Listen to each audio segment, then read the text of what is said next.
Hello friends, இன்றைக்கி இந்த வீடியோவில் ரொம்பவே சிம்பிளாக அதே சமயம் ரொம்ப டேஸ்ட்டாக நம்ம சிக்கன் பிரியாணி குக்கர்லேயே செய்ய போகிறோம். அதுவும் சீரக சம்பா அரிசி வச்சு குக்கர்லேயே குலையாமல் எப்படி உதிரி உதிரியாக நம்ம பிரியாணி செய்கிறது அப்படின்னு பார்க்கலாம். வாங்க இது எப்படி செய்கிறதுன்னு வீடியோக்குள்ளே போகலாம். ஃபஸ்ட்டு இப்போ அரிசி அளந்து எடுத்துக்கலாம். நான் 1/2 கிலோ அளவுக்கு அரிசி அளந்து எடுத்திருக்கேன். இந்த இந்த பிரியாணி ஒரு 4லேருந்து 5 பேர் நல்லா தாராளமாகவே சாப்பிடலாம். இப்போ இந்த அரிசியை நல்லா கழுவிட்டு தண்ணி ஊற்றி ஊற வச்சுடுங்க.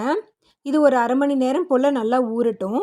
அடுத்ததாக நம்ம பிரியாணி மசாலா ரெடி பண்ண போகிறோம். இதுக்கு அடுப்பில் பேன் வச்சு சின்ன துண்டு பட்டையை ஒரு 4 பட்டை, 4 ஏலக்காய், ஒரு 5 கிராம்பு சேர்த்துக்கோங்க. 1 டீஸ்பூன் போல் முழு தனியா சேர்த்துக்கோங்க. இதோட கொஞ்சம் போல் கல்பாசி சேர்த்துக்கோங்க. ஒரு நட்சத்திர பூ சேர்த்துக்கோங்க. ஜாதிபத்திரி கொஞ்சம் போல் சேர்த்துக்கோங்க. 1/2 டீஸ்பூன் போல் சீரகம், 1/2 டீஸ்பூன் போல் சோம்பு சேர்த்துக்கோங்க. இதோட பிரிஞ்சி இலை ஒரு 3 சேர்த்துக்கோங்க. இதை அடுப்பை மிதமான தீயில் வச்சுக்கோங்க. அடுப்பு லோ ஃப்ளேமில் வச்சுட்டு நீங்கள் இப்போ இதை நல்லா வறுத்து எடுத்துக்கோங்க. இந்த மசாலா ஹை ஃப்ளேமில் வச்சிங்கன்னா கரிஞ்சிடும். இது கரிஞ்சிடுச்சுன்னா டேஸ்ட் நல்லா இருக்காது. ஸோ லோ ஃப்ளேமில் வச்சு நல்லா இதை வறுத்து எடுத்துக்கோங்க. நம்ம பிரியாணி எப்போவுமே வறுத்துட்டு சேர்க்கும்போது டேஸ்ட் ரொம்பவே சூப்பராக இருக்கும். இதே மாதிரி நீங்களும் வீட்டில் ட்ரை பண்ணி பாருங்கள். டேஸ்ட் ரொம்பவே நல்லாயிருக்கும். இப்போ இது நல்லா ஆறினதும் மிக்சியில் போட்டு இதை நல்லா பவுட்ராட்டம் இப்போ அரைச்சி எடுத்துக்கலாம். இந்த மாதிரி இப்போ பிரியாணி மசாலா ரெடி ஆகிடுச்சு. அடுத்ததாக நம்ம சிக்கனை மேரினேட் பண்ண போகிறோம். நான் 1/2 கிலோ அளவுக்கு சிக்கன் எடுத்திருக்கேன். சிக்கனை நல்லா வாஷ் பண்ணிவிட்டு ஒரு மிக்சிங் பவுலில் சேர்த்துக்கிறேன். இப்போ இதில் 2 டேபிள் ஸ்பூன் போல் தயிர் சேர்த்துக்கோங்க. கெட்டியான தயிராக. 1 டேபிள் ஸ்பூன் போல் இஞ்சி பூண்டு பேஸ்ட் சேர்த்துக்கோங்க. 1 டீஸ்பூன் மிளகாய்த்தூள், 1/2 டீஸ்பூன் மஞ்சள் தூள், 1/2 டீஸ்பூன் அளவுக்கு உப்பு சேர்த்துக்கோங்க. சேர்த்துட்டு இதை நல்லா கலந்து விட்டுடுங்க. இந்த சிக்கன் நம்ம மேரினேட் பண்ணி செய்யும்போது டேஸ்ட் ரொம்பவே நல்லாயிருக்கும். பிரியாணி சாப்பிடும்போது அதில் உள்ள சிக்கன் நம்ம கடிக்கும்போது ரொம்பவே ஜூஸியாக இருக்கும். இது ஒரு 1/2 மணி நேரம் ஊறினா போதும். ஆனால் இது ரொம்ப நேரம் ஊறினாலும் டேஸ்ட் ரொம்ப நல்லாயிருக்கும். இதை நல்லா இப்போ கலந்து விட்டுட்டு 1/2 மணி நேரம் நல்லா இப்போ ஒரு மூடி போட்டு இதை இப்போ ஊற விட்டுடலாம். இப்போ அடுத்ததாக பிரியாணி செய்ய ஆரம்பிச்சிடலாம். நான் அடுப்பில் குக்கர் வச்சுருக்கேன். இதில் ஒரு 100 கிராம் அளவுக்கு ஆயில் சேர்த்துக்கிறேன். 2 டேபிள் ஸ்பூன் போல் நெய் சேர்த்துக்கிறேன். இந்த ஆயிலும் நெய்யும் நல்லா ஹீட் ஆனதுக்கப்புறமா 200 கிராம் அளவுக்கு வெங்காயத்தை இந்த மாதிரி நீள்வட்ட வாக்கில் கட் பண்ணிவிட்டு சேர்த்துக்கிறேன். சைஸ்லன்னு பார்த்திங்கன்னா ஒரு 4 மீடியம் சைஸ் வெங்காயம் இருக்கும். இப்போ இதை நல்லா வதக்கிக்கணும். வெங்காயம் நல்லா வதங்கணும். பிரியாணிக்கு எப்போவுமே வெங்காயம், தக்காளி எல்லாமே நல்லா வதங்கினா தான் டேஸ்ட் ரொம்ப நல்லாயிருக்கும். இப்போ இதில் நான் ஒரு 4 பச்சை மிளகா சேர்த்துருக்கேன். இந்த 4 பச்சை மிளகா காரம் இல்லாத பச்சை மிளகா, அதனால தான் நான் 4 சேர்த்துருக்கேன். காரமாக இருந்தது அப்படின்னு சொன்னால் நீங்கள் 2 கூட சேர்த்துக்கோங்க. இப்போ பாருங்கள், வெங்காயம் நல்லா இந்த அளவுக்கு பொன்னிறமாக நல்லா வதங்கணும். இப்போ இது வதங்கிடுச்சு. இந்த ஸ்டேஜில் இஞ்சி பூண்டு பேஸ்ட்டு சேர்த்துக்கோங்க. இஞ்சி பூண்டு பேஸ்ட் ஒரு 150 கிராம் அளவுக்கு நல்லா சேர்த்துக்கோங்க. இதை சேர்த்துட்டு நல்லா இதோட பச்சை வாசனை போகிற அளவுக்கு இதை வதக்கிக்கோங்க.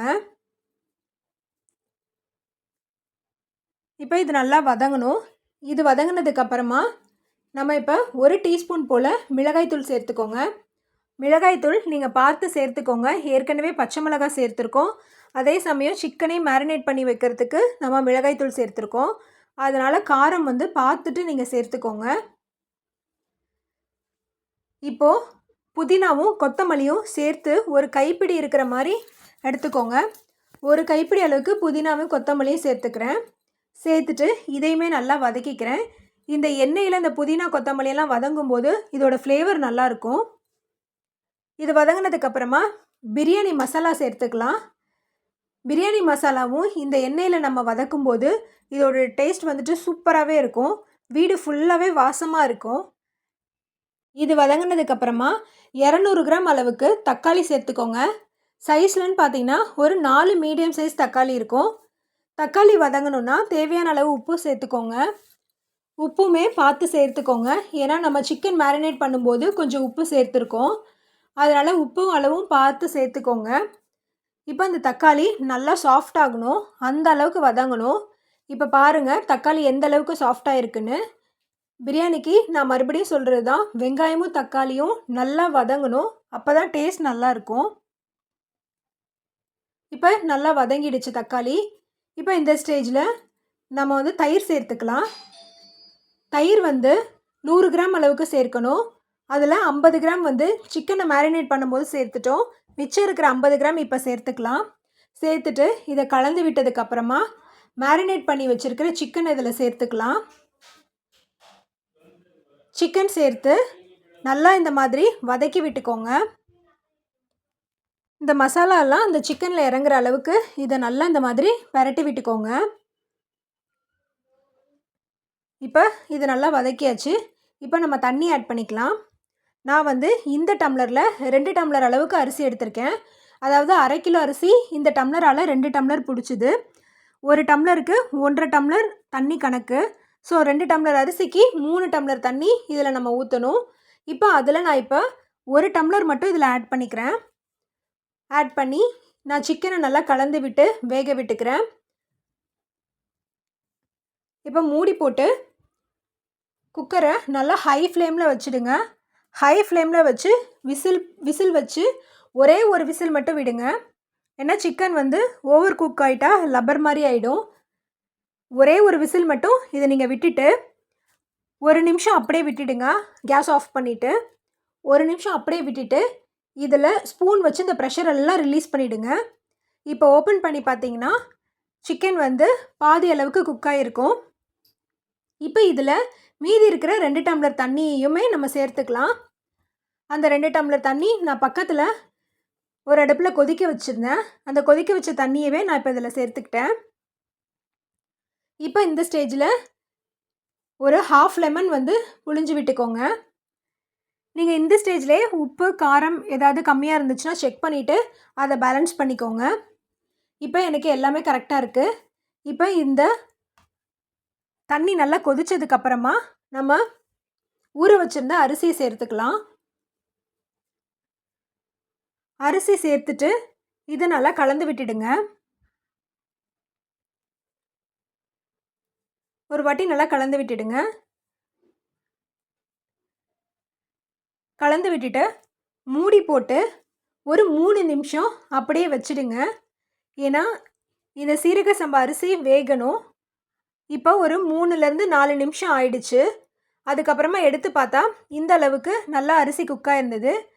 இப்போ நம்ம இந்த ஸ்டேஜில் வந்து தம்மு போடணும். இந்த மாதிரி அரிசியும் தண்ணியும் ஒன்றா கலந்துருக்கணும். இந்த ஸ்டேஜ் தான் தம்மு போடுறதுக்கு கரெக்டான ஸ்டேஜு. இப்போ தம்மு போடுறது எப்படி அப்படின்னா, ஒரு யூஸ் பண்ணாத தோசை தவா எடுத்துக்கோங்க. அதை நல்லா ஹீட் பண்ணிக்கோங்க. அப்போ அதுக்கு மேலே இந்த பிரியாணி சட்டியை வச்சுடுங்க. இப்போ இதுக்கு மேலே ஒரு மூடி போட்டு இதுக்கு மேலே ஒரு வெயிட் வச்சுடுங்க. சப்போஸ் இந்த மாதிரி வெயிட் இல்லை அப்படின்னு சொன்னால் ஒரு பாத்திரத்தில் தண்ணி நிரப்பி கூட வச்சிடலாம். இப்போ இது 1/4 மணி நேரம் வந்து அடுப்பை சிம் பண்ணிவிடுங்க. சிம் பண்ணிவிட்டு தம் ஆகட்டும். ஒரு 1/4 மணி நேரம் தம்மானா போதும். இது 1/4 மணி நேரம் கழித்து அடுப்பை ஆஃப் பண்ணிவிடுங்க. ஆஃப் பண்ணிவிட்டு ஒரு 1/4 மணி நேரம் எடுக்காமல் அப்படியே விட்டுடுங்க. அதுக்கப்புறமா நீங்கள் ஓப்பன் பண்ணி பாருங்கள். நீங்கள் இதை பரிமாறும்போது கொஞ்சமாக நெய் ஆட் பண்ணிக்கோங்க. இப்போ இதை நம்ம பரட்டி விட்டு பார்க்கலாம் பாருங்கள்.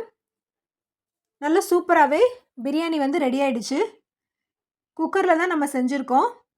இதே சமயம் ரொம்ப குயிக்காகவே ஆகிடும். நம்ம ஏன்னா சிக்கன்லாம் நம்ம வேக வச்சதுனால குக்கர்லேயே வேக வச்சதுனால. இப்போ இந்த மாதிரி லைட்டாக பரட்டி விட்டுக்கோங்க. அவ்வளோதாங்க.